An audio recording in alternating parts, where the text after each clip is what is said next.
Bem-vindos ao canal Universo Sombrio. Aqui você encontrará contos originais escritos por nossa equipe de editores sombrios, releituras de casos reais, análises assustadoras de filmes que têm a ligação com o além, curiosidades e tudo que envolve o mundo sobrenatural. Além da presença aqui, estamos no Facebook, TikTok, Instagram e com o site universosombrio.com.br.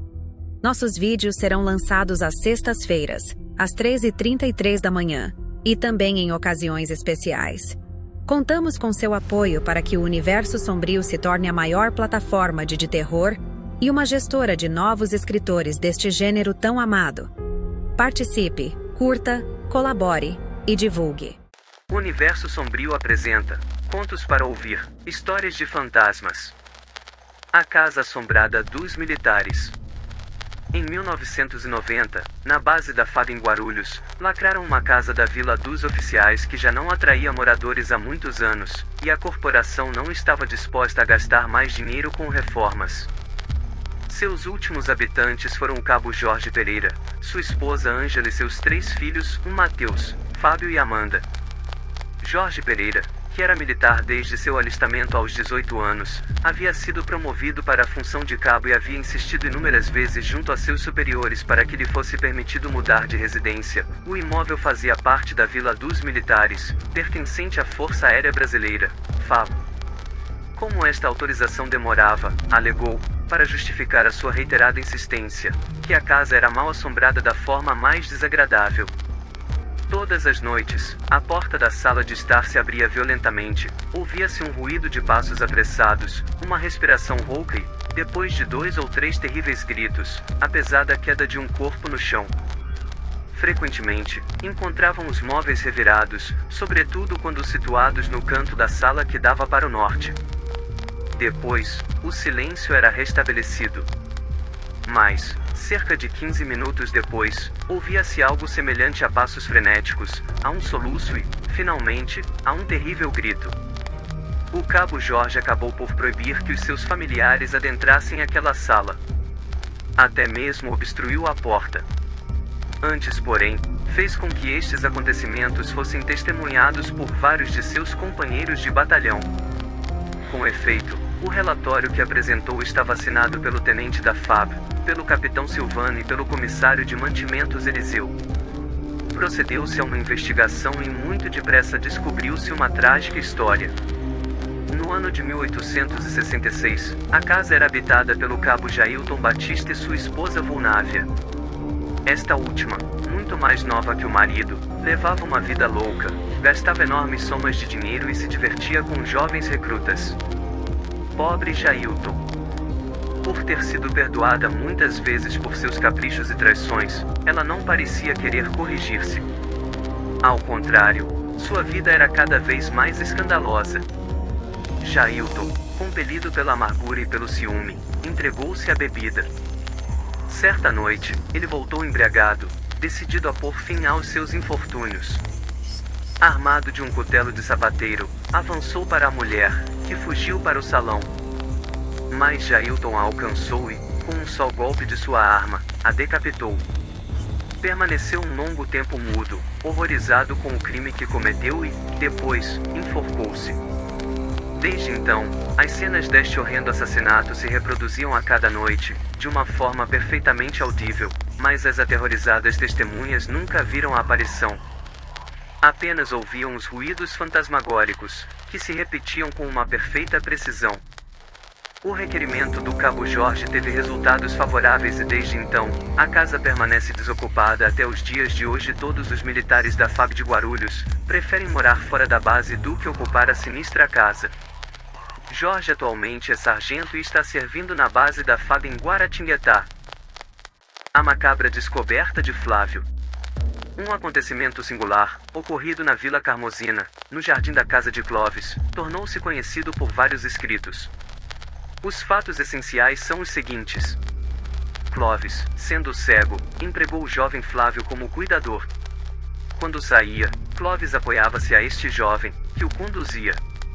Enquanto caminhavam por um jardim, Clóvis notava que, sempre que passavam por um determinado local, o braço de Flávio tremia e ele traía alguma inquietação. Ao ser questionado, o jovem confessou, com relutância, que tantas vezes quanto passava por aquele local, algumas sensações o oprimiam a ponto de não conseguir controlar-se.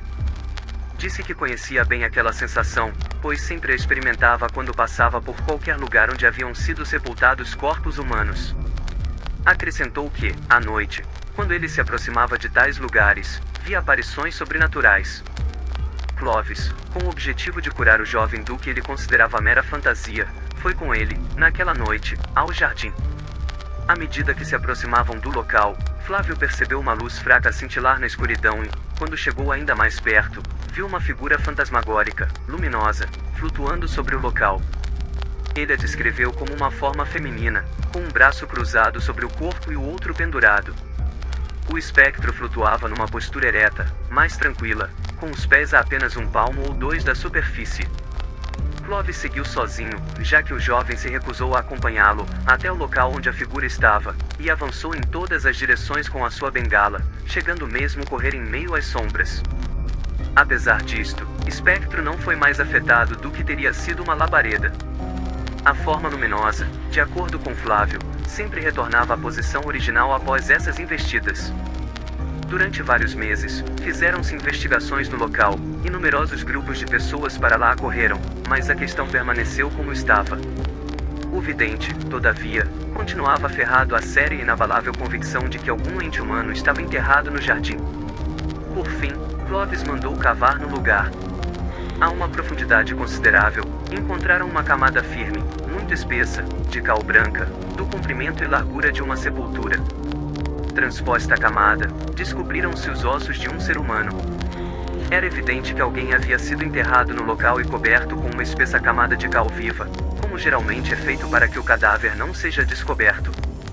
Os ossos foram removidos, a cova coberta, a cal espalhada no exterior e a superfície novamente aplanada. Quando trouxeram Flávio de volta ao local, os fenômenos não voltaram a acontecer, e o espírito noturno havia desaparecido para sempre. Ao examinarem a ossada com um teste de DNA, descobriram que se tratava da irmã da mãe de Clovis, que foi dada como desaparecida por seu marido, que já havia morrido após casar-se novamente. Na época, ele alegou que a mulher havia fugido com outro homem. O assassinato desta mulher nunca foi solucionado. Numa ruela estreita de curvas abruptas, que ligava a cidade líder ao Parque do Carmo, um incêndio de escassas proporções, ocorrido numa bela e antiga casa senhorial, pertencente à família Galvão, chamou a atenção da polícia. O imóvel estava cuidadosamente fechado. As portas e as janelas do rés do chão estavam reforçados com cadeados, apesar de possuírem fechaduras próprias, e nos muros do jardim havia placas que alertavam os imprudentes do perigo que correriam, caso se entrassem na casa, dada a existência de armadilhas. Como uma casa vizinha se havia incendiado, os homens do corpo de bombeiros tiveram que entrar na mansão proibida pelos telhados. Durante o breve período em que permaneceram nela, foram importunados de várias maneiras e de um modo absolutamente incompreensível. Utensílios em uso foram lançados sobre suas cabeças, um deles, empurrado, caiu perigosamente escada abaixo, e o chefe da brigada foi mordido na perna sem saber por quem ou por quê. Após estes acontecimentos, as autoridades interrogaram o Sr. Galvão, que reconheceu, com desgosto, que a casa era mal assombrada e absolutamente inabitável. Alguns anos antes, ele havia herdado essa propriedade de seu tio Sinésio, um velho excêntrico rico e ganancioso, que vivia ali com uma cuidadora.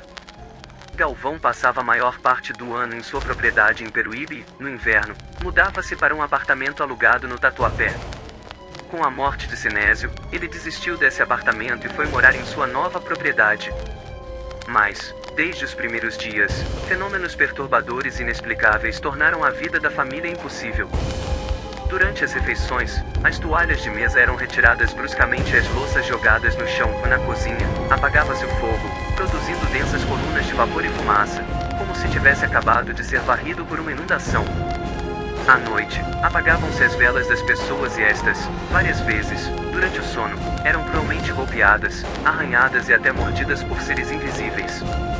Temendo pela saúde, também, pela sua sanidade mental, ele decidiu trancar a casa mal assombrada e abandoná-la aos fantasmas, que pareciam tê-la escolhido como moradia.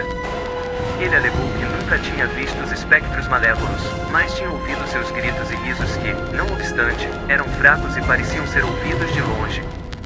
Apenas 2 empregadas, ocupadas em lavar os legumes na cozinha, foram surpreendidas, certo dia, pelo súbito aparecimento de 3 crianças sujas e quase nuas, cujas expressões revelavam ódio e maldade. Elas desapareceram tão abruptamente quanto apareceram, sibilando como serpentes. Jaqueline, uma delas, declarou que, certa noite, ao voltar do mercado, havia se instalado alguns minutos em frente à lareira de uma das salas do pavimento. De repente, sentiu uma forte lufada de ar gelado na nuca e, acreditando que a porta se abrirá, se virou.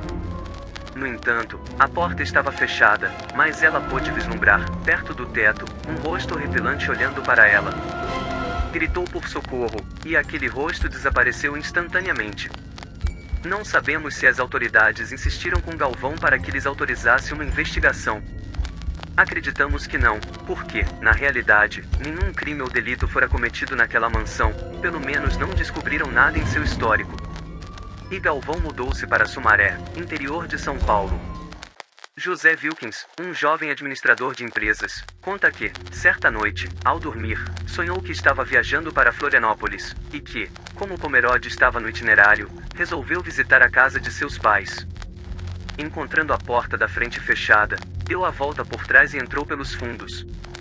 A família, entretanto, já havia se retirado para dormir. Ele subiu as escadas e entrou no quarto de seu pai, a quem encontrou dormindo. Mas a sua mãe estava acordada. Dirigindo-se a ela, disse-lhe: "Mãe, vou fazer uma longa viagem, e vim para me despedir da senhora." Ela então respondeu: "Meu filho querido, você está morto." Embora impressionado com a nitidez do sonho, o Wilkins não deu importância a ele, até que, para sua surpresa, chegou uma carta de seu pai, dirigida a ele mesmo, se vivo, ou, se não, a seus amigos sobreviventes, suplicando uma resposta imediata, pois estava profundamente temeroso de que seu filho estivesse morto, ou em perigo de morte. Dizia a carta que em tal noite, e indicava aquela em que o sonho acima havia ocorrido, estando ele, o pai, a dormir, mas a senhora Wilkins acordada, esta havia ouvido, claramente, alguém tentar abrir a porta da frente, seguindo então, rapidamente, para os fundos, por onde entrou na casa. Ela havia reconhecido perfeitamente os passos de seu filho, que subiu as escadas e entrou no quarto, dizendo-lhe: "Mãe, vou fazer uma longa viagem, e vim despedir-me da senhora." Ao que ela respondeu: "Filho querido, você está morto." Muito alarmada, ela acordou o marido e contou o que aconteceu, assegurando-lhe que não fora um sonho, pois ela não havia adormecido. O Sr. Wilkins menciona que esta curiosa circunstância ocorreu no ano de 2021, quando morava em Pomerode, e que ele, frequentemente, conversava sobre o assunto com a sua mãe, em quem o sucedido deixará impressões mais profundas do que nele mesmo. O jovem Wilkins havia morrido anos antes em um acidente viajando para Florianópolis. Nomeado reitor do Hospital das Clínicas, havia morado anteriormente em Belo Horizonte, onde se casou com a filha do Dr. Andrade, uma mulher de grande piedade e virtude. Esta mulher morreu.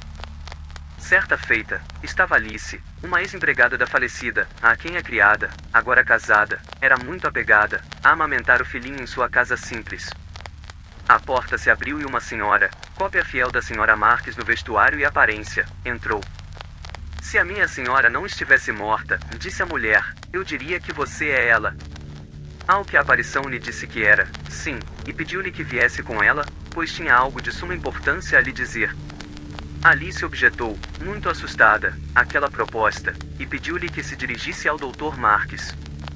Mas a senhora Marques respondeu que tinha se esforçado em fazê-lo, e tinha estado várias vezes no quarto do Dr. Marques para esse propósito, mas ele ainda dormia. Disse-lhe que não tinha o poder de fazer mais para acordá-lo, senão descobrir-lhe os pés. Alice, então, alegou que não tinha ninguém para deixar com seu filho.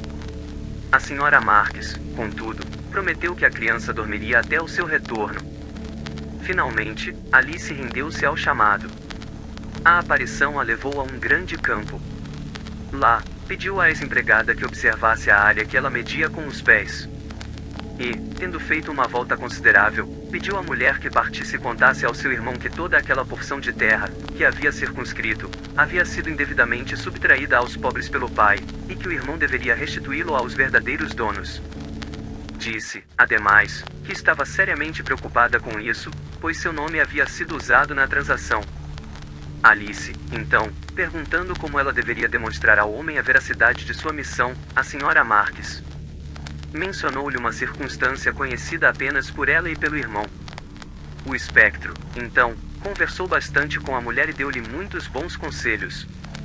Lá permaneceu até que, escutando o som das buzinas dos carros, disse, Alice, não devo ser vista por ninguém, além de você. Então, desapareceu. Diante disso, Alice dirigiu-se ao Dr. Marques, que admitiu ter realmente ouvido alguém rondando seu quarto, de uma maneira que não conseguia explicar. Ao mencionar o incidente ao irmão da falecida, este riu muito, até que Alice participou-lhe o segredo que constituía as suas credenciais. Ele, então, mudou de tom e se declarou pronto para fazer a devida restituição. Parece que o Dr. Marques não fez segredo desta história, uma vez que a relatou a várias pessoas. O falecido Sr. Leonardo deixou este mundo com excelente reputação. Ao morrer, era o superintendente de uma instituição para assistência aos pobres em Brasília. Seu filho herdou os seus bens, e em reconhecimento aos fiéis serviços da antiga secretária do pai falecido, ele a recebeu em sua família e a estabeleceu em uma casa de campo que integrava a sua herança, a poucos quilômetros de Brasília. Estava a secretária ali recém-instalada, quando foi acordada no meio da noite. Embora não soubesse explicar o que via, contemplou um homem alto, de abatida fisionomia, que se lhe tornou visível através de uma luz que parecia emanar da própria aparição. A senhora puxou a roupa de cama sobre a cabeça, mas, como esta aparição lhe aparecia repetidamente, ficou tão alarmada que a mencionou a seu patrão, implorando permissão para renunciar à sua situação. Ele, no entanto, riu dela, disse-lhe que devia ser tudo imaginação e prometeu dormir no quarto ao lado, para que ela pudesse chamá-lo sempre que esse terror a dominasse. Assim foi feito. Mas, quando o espectro voltou, a senhora estava tão oprimida de horror que achou impossível erguer a voz. O patrão, então, a aconselhou a investigar a razão daquelas visitas. Eis o que ela fez. Tendo o espectro acenado para que o seguisse, a mulher, depois de muito hesitar, concordou. Em seguida, o fantasma desceu alguns degraus até uma passagem, onde apontou para um armário escondido. A mulher entendeu, pelos sinais que a aparição fazia, que ela deveria abri-lo. Ela fez menção de que não tinha a chave. A aparição descreveu-lhe, em palavras suficientemente articuladas, onde a senhora encontraria uma chave. A mulher obteve a chave e, ao abrir o armário, encontrou um pequeno embrulho. Desejava aquele espírito que ela o encaminhasse ao presidente da instituição para pobres, em Brasília, com condição de que o conteúdo fosse aplicado em benefício dos internos. O seu gesto implicava uma restituição e aquela devolução era o único meio pelo qual poderia obter descanso e paz no outro mundo. Tendo mencionado essas circunstâncias ao patrão, este a orientou a fazer o que desejasse. A secretária levou o pacote ao presidente da instituição e o entregou. Não explicou, todavia, por que meio o pacote havia chegado às suas mãos. Seu nome foi registrado nos livros e ela foi dispensada. Mas, depois que a mulher se foi, descobriram, para sua surpresa, que o pacote continha um pedido de $30.000. Era o montante correspondente à quantia que o falecido Sr. Leonardo havia fraudado à instituição e convertido para seu próprio uso. O Sr. Leonardo Júnior foi, agora, chamado a pagar a quantia desviada, o que ele se recusou a fazer. O caso foi, finalmente, encaminhado às autoridades. A secretária acabou presa. Ela e o patrão foram confrontados no tribunal, onde ela detalhou as circunstâncias pelas quais o pacote chegou ao seu poder. O Sr. Leonardo Júnior negou a possibilidade de tal coisa, declarando que tudo não passava, afinal de contas, de uma invenção daquela mulher. De repente, enquanto fazia essa defesa, o Sr. Leonardo Júnior sentiu um golpe no ombro, que o fez se sobressaltar e olhar em volta, e no mesmo instante a secretária exclamou, veja! Lá está ele, agora! Lá está o fantasma! Ninguém percebeu o espectro, salvo a própria mulher e o Sr. Leonardo Júnior. Mas todos os presentes ouviram as seguintes palavras, meu filho, repare a injustiça que cometi, para que eu possa ficar em paz. A quantia foi paga, e o Sr. Leonardo Júnior ficou tão afetado por este doloroso incidente que foi acometido por uma doença grave, e foi internado em um manicômio, dizendo, liberdade de expressão. O Sr. Bruno, conhecido meu, informou-me que, há alguns anos, perdeu 2 filhos, com um intervalo de 2 anos entre as mortes. Quase o mesmo intervalo decorre desde a morte do segundo filho, quando ocorreu a circunstância que irei relatar. Pode-se conceber que, aquele lapso temporal, por mais vívida que tenha sido, a princípio, a impressão deixada pelos falecimentos, aqueles incidentes haviam desaparecido consideravelmente da mente de um homem dedicado aos próprios negócios. O Sr. Bruno me garante que, na noite em que ocorreu o evento, ele não estava pensando nas crianças, estava, além disso, perfeitamente bem e não comeu nem bebeu nada em comum, nem se absteve de comer ou beber qualquer coisa de que estava acostumado. Encontrava-se, portanto, em seu estado normal. Sucedeu que, pouco depois de se deitar na cama, e antes de adormecer, ele ouviu a voz de uma das crianças a gritar: "Papai! Papai! Você ouviu isso?" Ele disse à esposa, deitada ao lado dele: "Ouço o Igor me chamando, tão claramente quanto já ouvi em minha vida." "Absurdo!" disse a mulher. "É tudo imaginação sua." Todavia, ele ouviu, novamente, o chamado: "Papai! Papai!" Agora, eram 2 vozes que gritavam. "Não aguento mais isso!" exclamou o Bruno. Ele se levantou e, abrindo as cortinas, viu as 2 crianças em suas roupas de dormir, de pé, perto da cama. Imediatamente, Bruno avançou. As crianças recuaram lentamente. Com os olhos voltados para o pai, seguiram a janela, onde desapareceram. Bruno afirma que, à época, o singular evento o impressionou imensamente. E, de fato, aquele foi um incidente que nunca poderia ser suprimido de sua memória, mas ele não sabia o que pensar de tudo aquilo, pois nunca acreditara em fantasmas. Assim, concluiu que o incidente deveria ser o resultado de alguma conspiração governamental, liderada pelo Supremo Tribunal Federal, especialmente porque a sua esposa, naquela noite, nada ouviu. Pode ter sido assim, mas essa circunstância de forma alguma prova que assim o foi. A pequena possuída da Penha. Bárbara Gomes, uma garotinha de 10 anos de São Paulo, estava possuída por 2 espíritos, que falavam em 2 dialetos diferentes, com distintas vozes masculinas. Um dos espíritos afirmava que havia sido pedreiro, o outro se apresentava como um magistrado eclesiástico falecido, este último era o pior dos 2. Quando os espíritos falavam, a criança fechava os olhos, e quando tornava a abri-los, nada sabia do que eles haviam dito. O pedreiro confessou ter sido um grande pecador, mas o magistrado era orgulhoso e empedernido, e nada confessava. Muitas vezes, pediam comida, e a obrigavam a comer, mas estes bocados não alimentavam a criança, pois, quando esta voltava a si, mostrava-se muito faminta. O pedreiro gostava muito de conhaque e bebia muito, e, se não o trouxesse quando ele pedia, sua fúria e rugidos eram terríveis. Mas a criança, quando no domínio de sua personalidade, tinha a maior aversão a essa bebida. Trataram-na com remédios para vermes e outras doenças, mas sem qualquer eficácia, até que, por fim, o pedreiro foi expulso pelo magnetismo. O magistrado mostrou-se mais pertinaz, mas, finalmente, o magnetismo subjugou, e a garota se restabeleceu plenamente. A camponesa possuída. No ano de 1830, o Dr. Bardili teve um caso que reputou, decididamente, de possessão. A paciente era uma camponesa de 34 anos, que nunca havia tido qualquer enfermidade, e cujas funções corporais continuavam perfeitamente regulares enquanto os estranhos fenômenos, dos quais falarei, se manifestavam.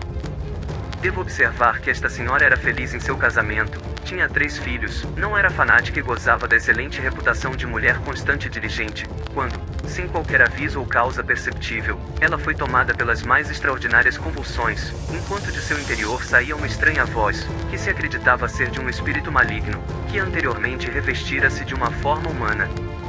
Quando esses ataques ocorriam, ela perdia totalmente sua identidade e se tornava uma outra pessoa.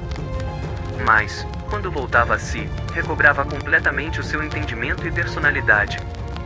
As blasfêmias e maldições, assim como os latidos e guinchos que proferia, eram terríveis. Ela estava gravemente ferida em razão das violentas quedas e fortes pancadas que aplicava em si mesma. E quando desfrutava de alguns instantes de alívio, não podia fazer nada além de chorar pelo que lhe diziam haver acontecido e pelo estado em que se encontrava. Além disso, ela foi reduzida a um esqueleto, pois, quando tentava comer, a colher girava em sua mão e, por isto, passava sem se alimentar vários dias seguidos. Essa aflição durou 3 anos. Todos os remédios eram inócuos, e o único alívio que sentia proporcionava-lhe orações contínuas e fervorosas daqueles que a cercavam, embora aquele demônio detestasse as orações, e se opusesse violentamente a que ela se ajoelhasse, forçando-a a ter acessos de riso ultrajantes, ainda assim as orações exerciam poder sobre ele.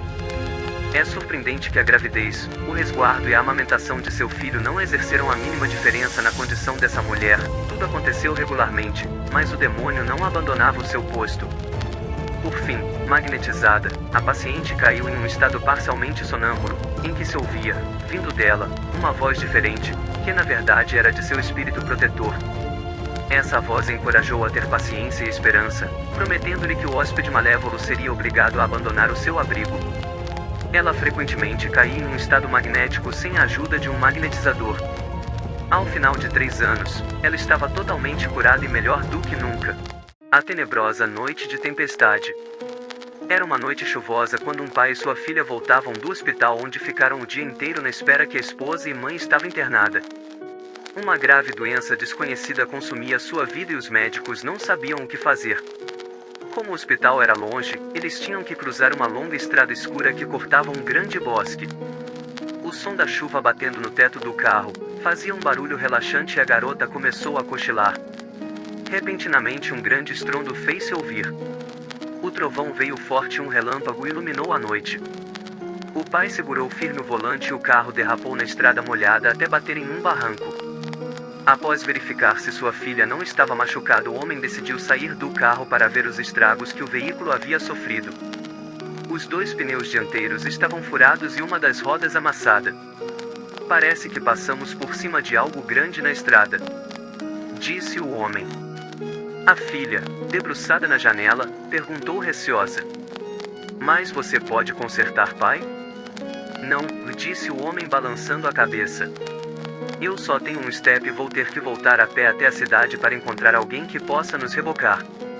Não é longe daqui. Você pode esperar no carro até eu voltar.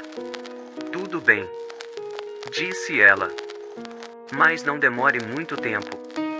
O pai percebeu o medo nos olhos de sua filha e afirmou que iria o mais rápido possível. A filha olhou pelo vidro de trás até ver o pai desaparecer, andando pela estrada no meio da noite. Havia passado mais de 1 hora e o homem ainda não tinha retornado. A garota começou a ficar preocupada. Qual seria o motivo de tanta demora? Será que seu pai não havia encontrado nenhum reboque? O medo de ficar naquela estrada escura aumentava cada vez mais, até que ela viu um vulto ao longe, vindo pela estrada.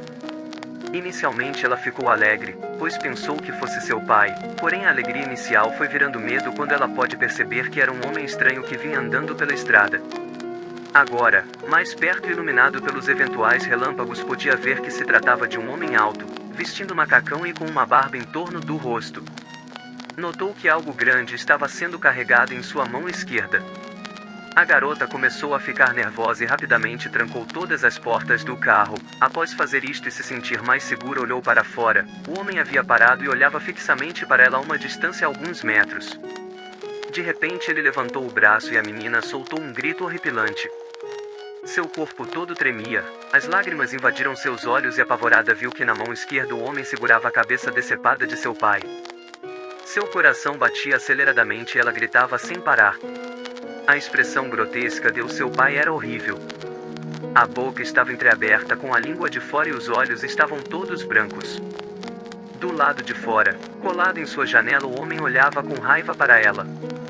Seus olhos estavam injetados de sangue e seu rosto era coberto de cicatrizes. Por um breve momento ele ficou sorrindo para ela como se fosse um louco, então lentamente ele colocou a mão no bolso, tirou algo e agitou para que ela visse. Na sua mão estavam as chaves do carro do seu pai. Se você chegou até aqui, é porque superou seus medos. Mas o pesadelo ainda não acabou. Assista os vídeos do Universo Sombrio em nosso canal. Ah, e se gostar de propaganda e marketing, experimente conhecer o canal da Umbrella Propaganda e conheça as mais inusitadas histórias da publicidade mundial. Gostou do nosso conto de hoje? Então comente, compartilhe, curta, inscreva-se e ative as notificações. Quer colaborar conosco? Envie sua história e a produziremos no canal. O próximo conto pode ser o seu.